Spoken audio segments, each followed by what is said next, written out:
Hey, how you guys doing today? My name is Jabbar Brown, and welcome to this episode of what we call the Reset Lab. That's right. This is where we're going to give you tips and strategies on how to reset a particular habit and or hang up in your life that may be hindering you right now in your home life, in your social life, and in your professional life. And what you see on the screen, that's right, is the foundation of today's lesson, what we consider the self-respect reset. So look, we're going to get right into it. By the end of this particular lab session, you're going to be able to know exactly what we recommend for you to do in specific situations to now regain your self-respect. So look, make sure that you guys like, share, and subscribe to the channel and join the Reset Academy school community right now where we're giving free admission, but it won't always be like that. So make sure that you get your spot where you can tap in and get exclusive content like what you're looking at today. So look,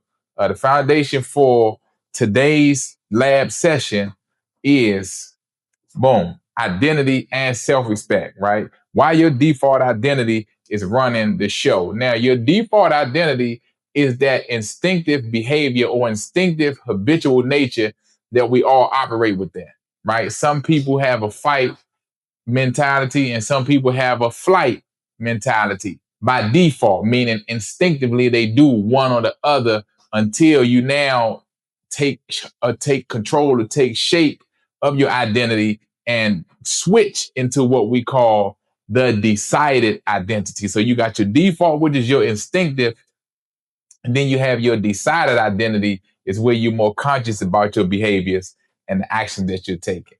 And what we've discovered over the years is many of us, actually most of us, are operating on a default identity, which is why we don't have the things that we truly desire and that we truly want in our lives today, which is no problem, right? We got a little bit of time. We don't know how much time we got left. But if you're watching this presentation, that means that you're still on earth and you're still alive. So you got time to change. So make sure that you take heed to what we're going to tell you in this lesson. Now, look, what if we told you that none of this was your fault, right? What if we told you the way that you grew up wasn't your fault? The way that you've been responding to your circumstances ain't your fault. The habits that you've developed aren't your fault. What if we told you that none of these things are your fault? You've just been trained, and you've been trained by the environment that you're growing up in. I've always said many times over that your environment is the single biggest contributing factor to your success or failure. You and me are the biggest determining factor to our success or failure, which is to say that even though we've been trained and conditioned by our environment, we can untrain and uncondition ourselves as well. Now, we've actually been running, meaning you and I, right? We've all actually been running what I call an invisible script. What is the invisible script? The invisible script is when, based on the situations and circumstances that we've become comfortable with, this is how we act all the time, even though we may have outgrown those situations and circumstances, right? So it's almost like showing up for work with the wrong outfit on, right? If you are, let's say, AC technician, an electrician, a plumber, you showing up for work in those particular skilled trades, professions, and you got on a suit, or you showing up with a nurse outfit on or a judge robe. Even though these are three variations of work clothes or a uniform, but it's not the correct outfit or it's not the correct presentation for the job or the type of work that you're going to do. And it's not normal, right? And what we've done over the years is we've continued to be trained by this invisible script that the environment we grew up in had conditioned us for, right? And unless we learn how to pause that invisible script that's running and recorrect it and reprogram ourselves, we'll continue to run on autopilot, not understanding the importance of how to pivot and not knowing how to pivot, and our lives will continue to drift and get out of control. Now, how many people know or have heard of the book by Napoleon Hill, Outwitting the Devil? Right? Outwitting the Devil is one of my favorite books. right? Napoleon Hill is my favorite author, but Outwitting the Devil is one of my favorite books. And the more I consume this book, is it each time I consume it, it moves up the ladder closer and closer to being my favorite book.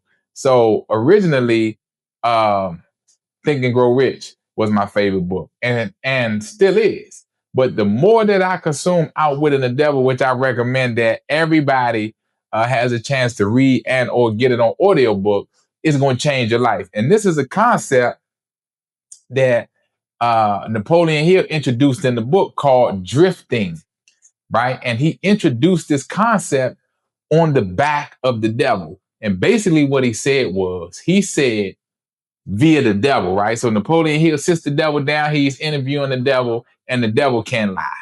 That's a part of the book.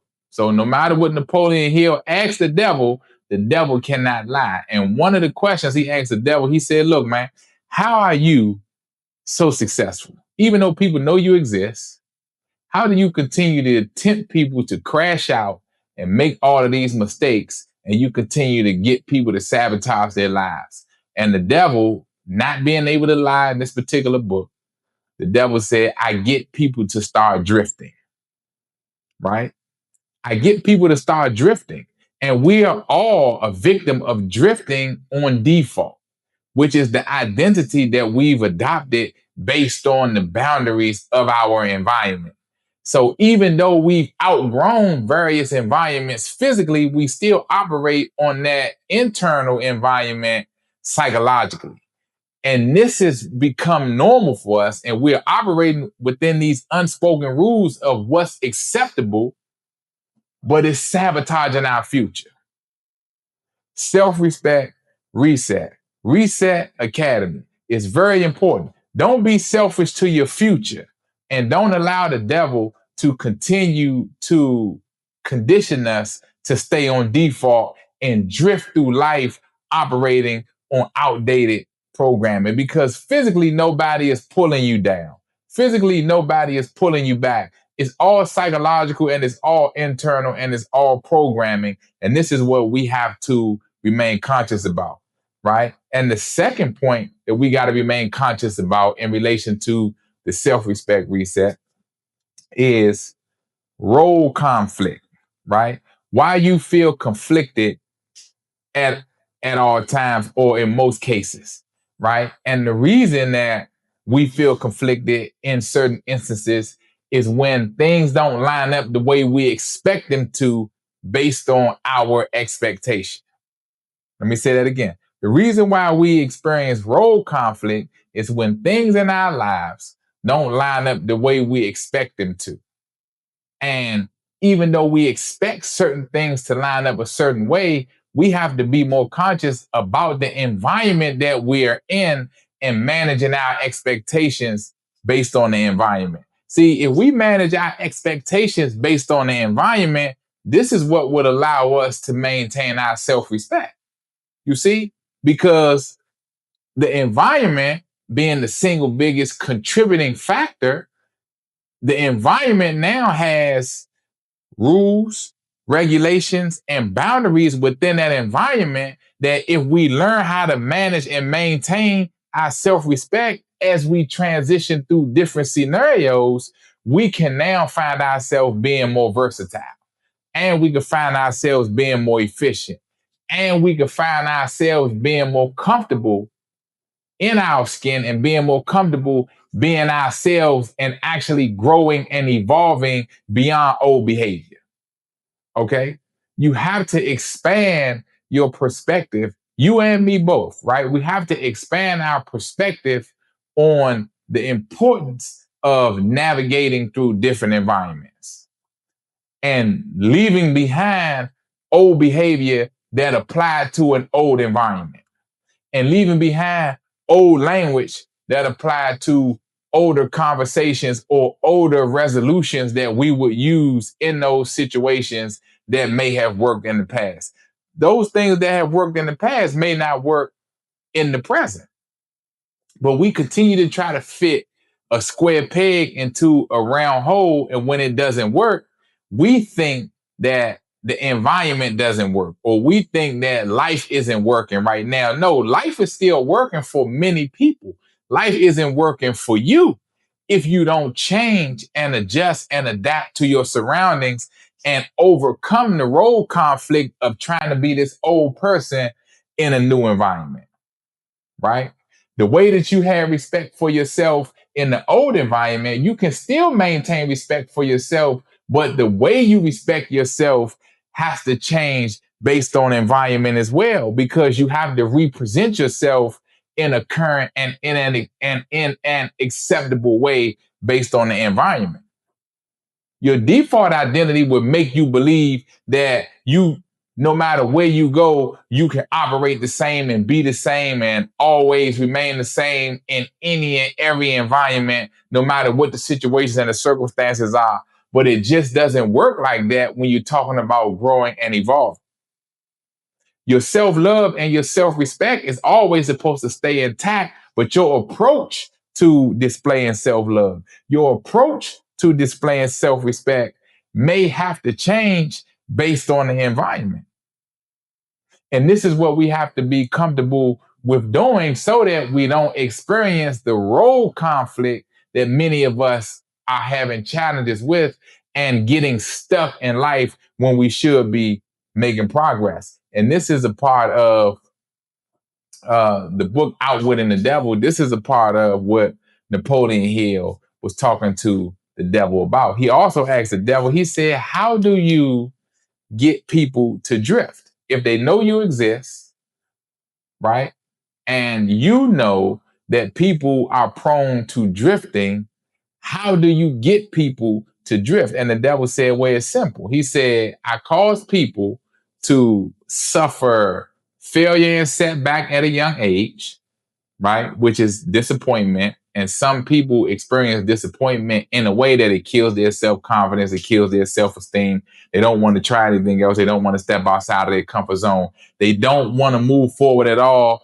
It paralyzes them. Some people experience setback and disappointment, and then they go use external coping mechanisms: drugs, alcohol, weed, gambling, prostitution, whatever the case may be, right? But either way, it circles all the way back around to drifting, and drifting is the absence of making a decision, right? You keep telling yourself, no matter what I do, or no matter what opportunity come my way, I don't have to take advantage of it right now. I just get to it later, right? You tell yourself, no matter how much this old behavior that I'm continuing to hold on to is conflicting in the new environment, role conflict, I'm going to keep keeping it real. No, keep keeping it real is making sure that you maintain your self-respect, but you can present that self-respect in a new way, right? If you keep showing up as your old self in a new environment and you keep losing, and you keep having altercations with people, and you keep getting into negative exchanges with people, and you're claiming that you're standing on business, you don't see that you're actually disrespecting yourself because you're not adjusting to the new environment in a way that can present yourself better so you can win. Oh, yes. Do you see how this works?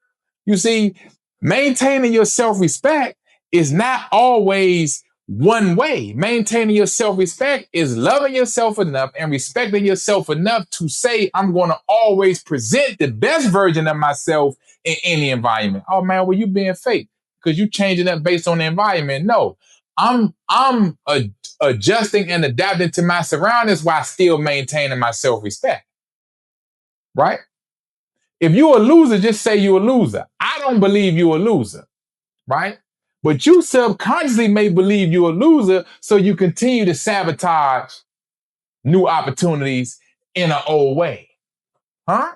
Right? You don't want to change because subconsciously you know that in order to change, the responsibility that comes along with changing, you don't believe you can maintain that responsibility. So you say, I'm standing on business. And you continue to display this role conflict in a new environment that's clearly not working, but you say, I'm standing on business and I'm establishing my self-respect. No, you maintain your self-respect by being willing to present the best version of yourself at all times.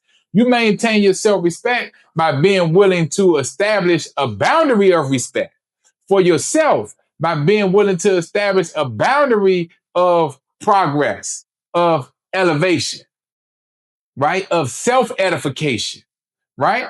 You know you smarter than that. Why are you showing up talking ignorant every day? Right? You listen to all of this motivation in the car, but then when you get to work, you experience a role conflict, and now you turn negative the minute somebody get negative with you. That's not the mature thing to do. Right? Yeah, man, but they shouldn't have jumped out there with me. They shouldn't have said this and they shouldn't have said that. No, maybe they shouldn't have said that. But if you know better, you're supposed to do better. And you're supposed to be the example. And you're supposed to now dispel the role conflict that you're getting ready to display, which in turn is disrespectful. You see? Self-respect reset. Right?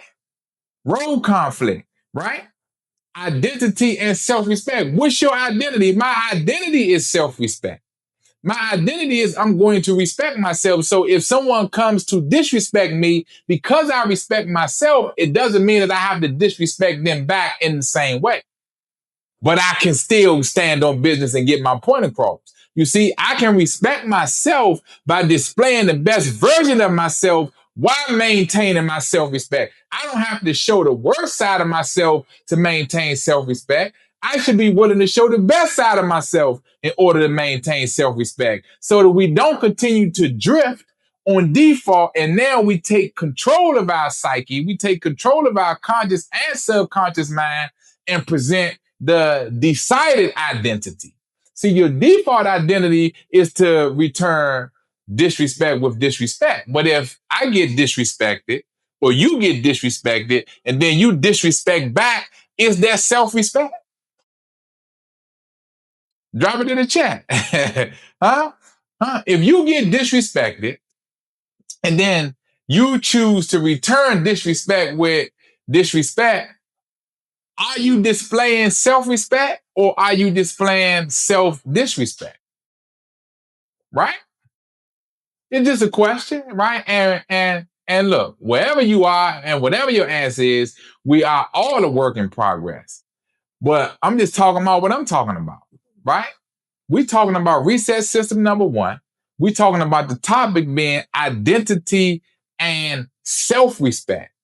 And we're talking about the invisible script as to how we were trained to survive in certain environments. And as we transition out of those environments, why are we still surviving in a new environment off of old programming? It's because of a role conflict, right? We're in a new role and we're using conflicting practices and conflicting strategies in order to survive and operate in this new role. And it's not going to work long term. And this is how the devil gets us to drift. You see, all of it comes full circle. The devil gets us to drift on default, right? The old behavior in the new situations is going to bring about the same result. Your default behavior in the new situation is going to bring about a default result. You always going to hit that glass ceiling, right? You always going to be on your way, but never arriving. You see, you can maintain self-respect, but it doesn't mean that you have to maintain and enforce your self-respect the old way.